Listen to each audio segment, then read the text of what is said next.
In celebration of Triumph winning the Baja Rally in 2022, they've launched this, the Triumph Tiger 900 GT Aragon Edition.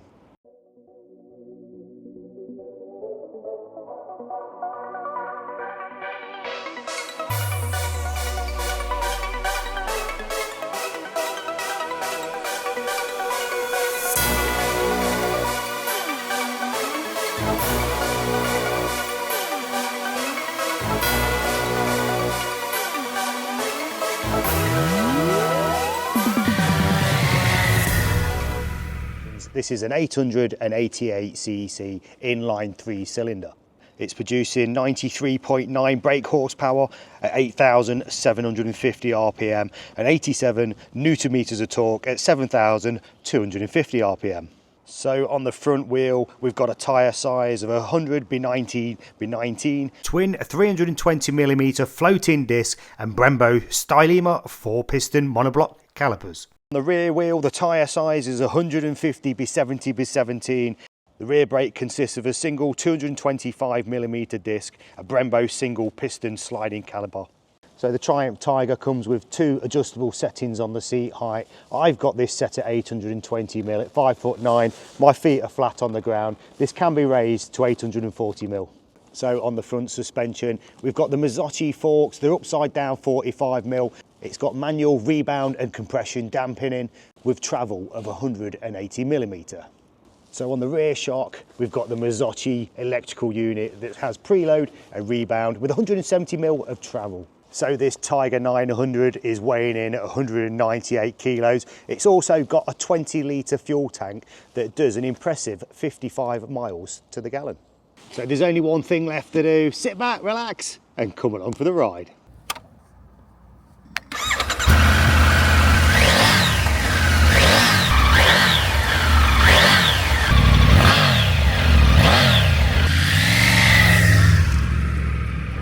So guys, we are out on the Triumph Tiger 900 GT Aragon Edition. So Triumph said they're going to make this bike for about a year. I've been dying to bring this review to you. I've just been on it for the last few miles and already I am liking this bike. Basically the Aragon Edition is a bit like the GT Pro that Triumph do. So they've released 2 special editions due to the Aragon Rally that they won in 2022. So this is the GT version, which is more of the road focus with a 19-inch front wheel, and they also do a rally version of it. We've got the 21-inch, more off-road focused. Because I know this one comes with crash bars as standard, but it doesn't come with a heated seat, whereas the GT Pro does.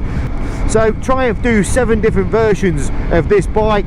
They do a GT version, they do a GT Pro, they do an Aragon Edition. They also do a GT Low, and that's a low seat height. I believe that's coming in at 770mm, which is really low for an adventure tourer bike. So if you're a bit shorter in the leg, that's probably one worth considering. I love the colour of this Aragon Edition. They've done a fantastic job. I know the rally version isn't in these colours. This is the red, white and black. It looks absolutely stunning, and I do think it's £200 cheaper than the GT Pro. Like I said, they're going to make it for about a year, so if you want one, you've got to get in there quick. So I know the owner's made a couple of upgrades to this bike. The seat isn't standard. He's put what they call a sergeant seat on. You may have heard of them. There's some bikers out.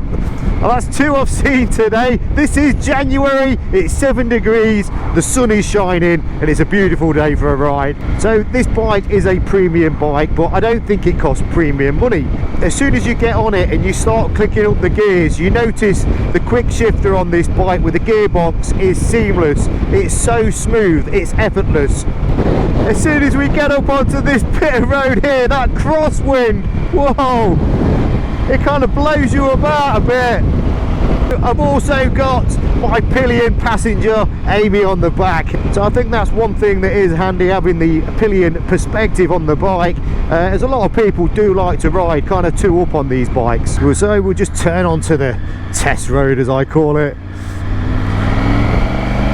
I'm kind of warming to the middleweight adventure bike scene though. If you've been following my channel, I ride a GT Multistrada V4S, and I was saying in my last video, I'm ready for a change, I think, and you know, this could be a strong possibility for me. I mean, obviously Triumph have got a really good platform that they use on these Tigers, and it obviously works. One thing about the bike as well, because it's got that T-plane crank firing order, it's a low down, feels more like a V-twin lower down. It's kind of what you need these days. I think competing for brake horsepower is kind of gone now. You don't need to have a bike that's 150, 170 brake horsepower. It's all about the power delivery, and this bike has that. It's nice and smooth on the throttle, but very responsive at the same time. I mean, even in 6th gear at 40 mile an hour, you can open that throttle up and the bike pulls away nicely. Like I said, we're 2 up, it doesn't feel like it's struggling at all, and you don't feel like you need to knock down the gears like you would with perhaps with a smaller engine. So even at these low speeds in 6th gear, you can open that throttle up and it just pulls absolutely lovely. Here's the photographer.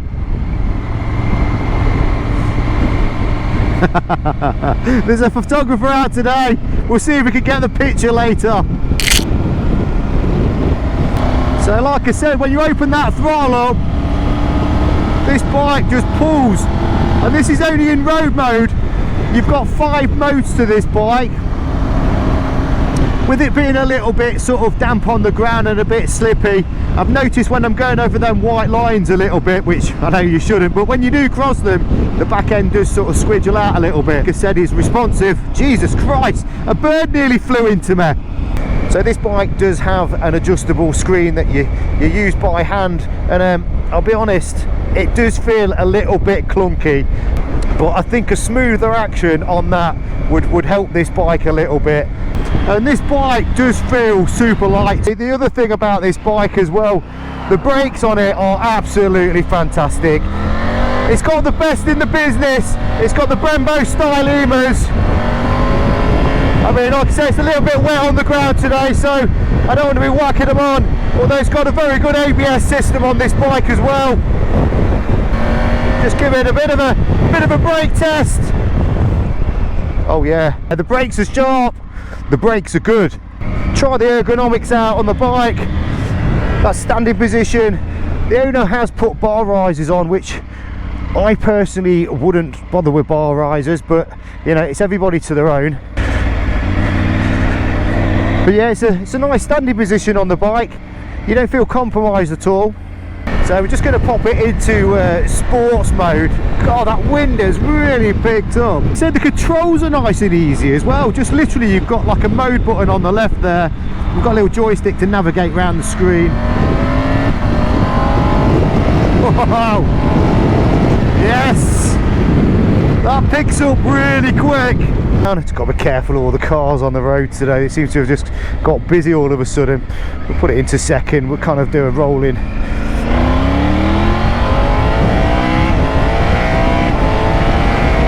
Oh yeah, yeah. That low down grunt is absolutely perfect.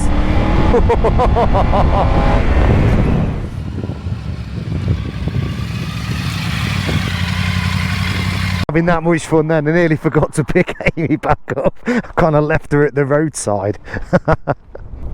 So yeah, one other thing I've noticed about this bike as I've been getting on and off it, the kickstand is really good. You just kind of, it just finds its own way forward, a bit like it was automatic or something. So that's a good feature on the bike. I mean, it is a really nice, comfortable riding position. You do tend to sit into the bike, which I like. We've got a little bit of squigginess on the tyres. Like I said, I am a fan of the Michelin Road 6s. I think if it was me personally, I'd be putting them on this bike. But even when I've been through a few of these settings, like the rain mode now, and I open up the throttle, it still does pull really nicely. I think the controls are set out nice as well, nothing's too confusing. I like the way they have put the button for the heated grips actually on the grip itself, although it is a little bit tiny, and I think when you're trying to press that, especially when you've got thicker gloves on, it took me a couple of goes to press it, but again, it's not a deal breaker. So like I said, going through all these settings, there is a noticeable difference between each one, as in like dampening on the rear shock and throttle response. But there's no sloppiness in the throttle, even in the lower power modes. So the thing is with the Aragon Edition, it's pretty much the GT Pro, but this has got the nice address on it. Colour wise, like I say, special edition. It's even got the little coordinates on the side of Aragon, which I think is a nice touch. I mean, the suspension feels quite firm, but it feels planted. It handles really well on these twisty lanes. Not only has this bike got a nice grunt when you open it up, plenty of low down torque, but also when you drop off that throttle, there's a nice bit of engine braking just to slow you down and pull you around the corners. So I also like the fact this bike has that 20-litre fuel tank. You've got plenty of range there. It's 55 miles to the gallon. It's pretty impressive. So fuel stops are going to be very irregular. So even with twos up on the bike, it still feels pretty nimble as well. And I think that definitely the engine and the exhaust has just got a nice roar to it.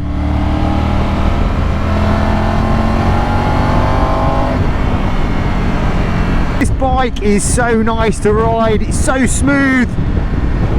But up to now, this bike is performing very, very well.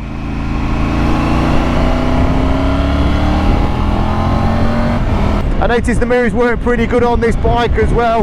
Even at the higher speeds, there don't seem to be much vibration, and the visibility is pretty good. So Triumph's got its own 7-inch TFT screen on the bike, and I've got to say it's nice and clear, but it does look a little bit boring, to be honest. All the information's there that you need, so I can't discundle that, but I think compared to say the Ducati ones and the BMW screens, they've definitely got a little bit more about them. So one of the things this bike has got is a Sergeant seat. Now this has been put on by the owner, and I've got to say that seat is extremely comfortable. I mean, they're not cheap at £450, but just for the distance I've done on it today, it's a sort of bike you can just sit on all day long. So Amy, you've been on the back of this bike all day. How is it from your perspective? Yeah, it's really comfortable. Riding position's comfortable, loads of room. Bit strange for me having no box to lean on, but I've got used to it and can't really fault it, to be honest. Really nice bike. I could spend all day on it too. It always makes a bit of a difference when you've not got a top box on these bikes. It just gives that Pillion rider something to lean against. But as you can see on the back, there is plenty of space on that rear seat, and the grab handles there are pretty sufficient as well. So spec wise, this bike is fully loaded.